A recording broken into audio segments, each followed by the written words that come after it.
Good morning. I'm going to start with Romans 7:14.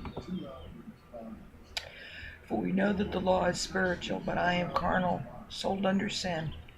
The phrase, for we know that the law is spiritual, refers to the fact that the law is totally of God, from God, and by God.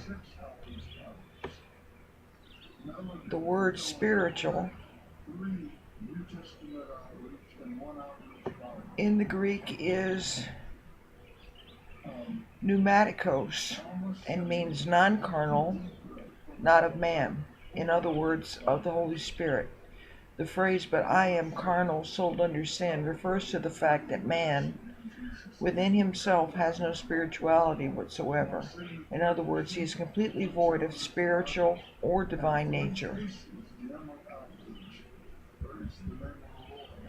Here, Paul describes himself as carnal, in other words, as a Christian, living, however, unwillingly, more or less under the control of the evil nature from which he had been liberated.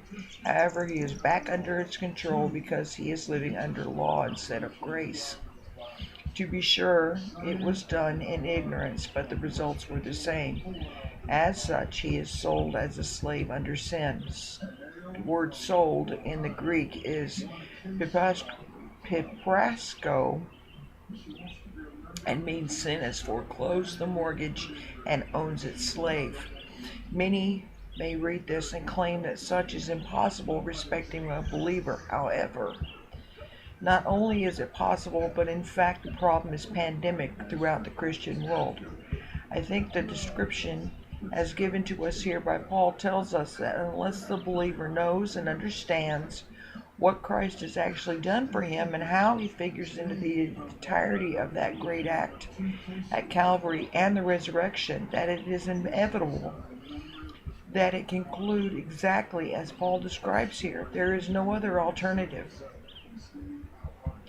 Having preached all over the world and for many years, while some believers do know and understand these great truths, I know that the most not only do not know them, but in fact have never heard of such.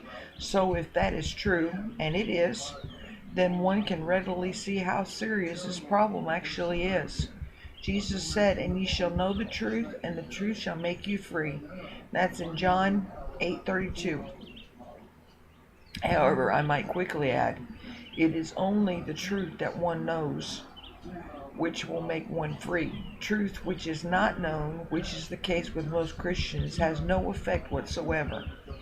While it is true that the Holy Spirit guides into all truth, still, this is not by any means automatic, but rather potential, actually dependent on many things, such as obedience, consecration, dedication, and a sense or desire for all godly things. Regrettably, many Christians do not fall entirely into these categories, and that's found in John 16:13. Paul is the most perfect example of all. As sincere as he was, he only came by these great truths when in the position of acute desperation. Verse 24.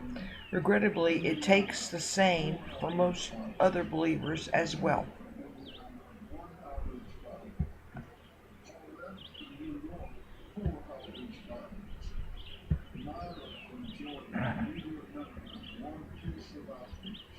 I'm sorry I couldn't find the button.